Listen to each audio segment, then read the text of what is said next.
අකුරු පසුව වේදාස. ඉටුවයි ඔබ සමාදාස පැමිණේ සබදාස දාස. කුමාරතුංග මුනිදාස මහතා මෙසේ පවසා තියෙනවා. භාෂාවේ නවලවක් දැකීමේ අරමුණෙන් තමයි අද ඕකිය ජාත්‍යන්තර පාසලේ වාර්ෂික භාෂා දින උත්සවය පවත්වන්නේ.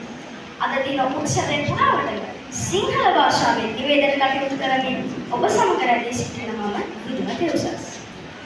බෙන්ජමින් ලී වෝෆ් මහතා පැවසූ පරිදි භාෂාව අපි සිතන ආකාරයෙන් හැඩගස්වනවා වගේ අපිට හිතන්න පුළුවන් දේ තීරණය කරනවා.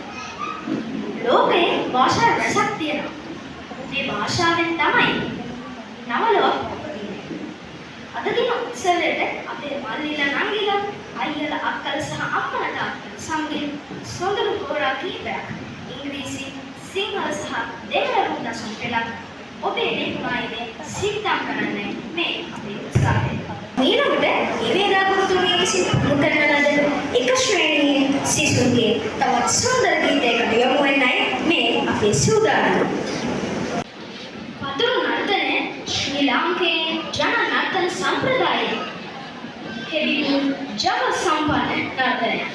වැයන බෙරපදයට පාතවමින් ලීපතුරෙන් විවිධ ශබ්දයන්ගමින් කෙරෙන සුවිශේෂී වූ රංගනයක් බලන්නයි මේ අපේ සූදානම.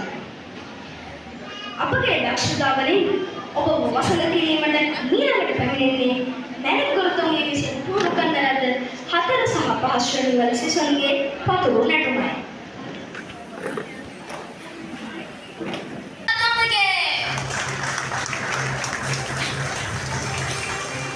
First place essay writing is awarded to Master G.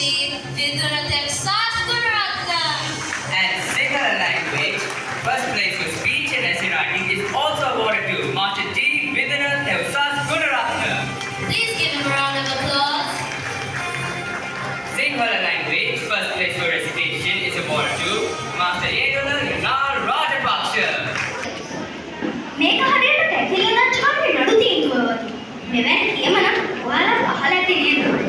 බොහෝ විට යථාර්ථය සහ සත්‍ය පිළිදෙක ආශ්චර්යජනක නිගමනවලට එළඹෙන නායකයන් ගැන අපි අහලා තියෙනවා.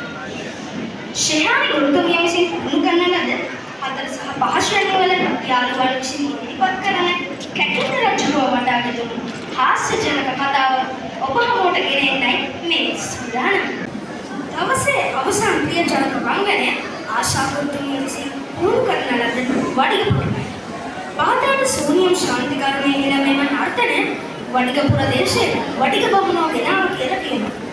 මෙම නර්තනය පහතරට නර්තන සම්ප්‍රදායේ වේගවත් නර්තනය ලෙස හඳුන්වනවා. ඉතින් වඩිගපුර නර්තනයේ වේදිකාව ආරම්භ කරන්නයි මේ ආරාධනය. විශේෂාංග සමග කාර්යය කරනවා. ඉතින් අපි තවත් මෙවැනි සොඳුරු වැඩසටහනකින් හමු වෙන අදහසින් අදට සමුගන්නවා.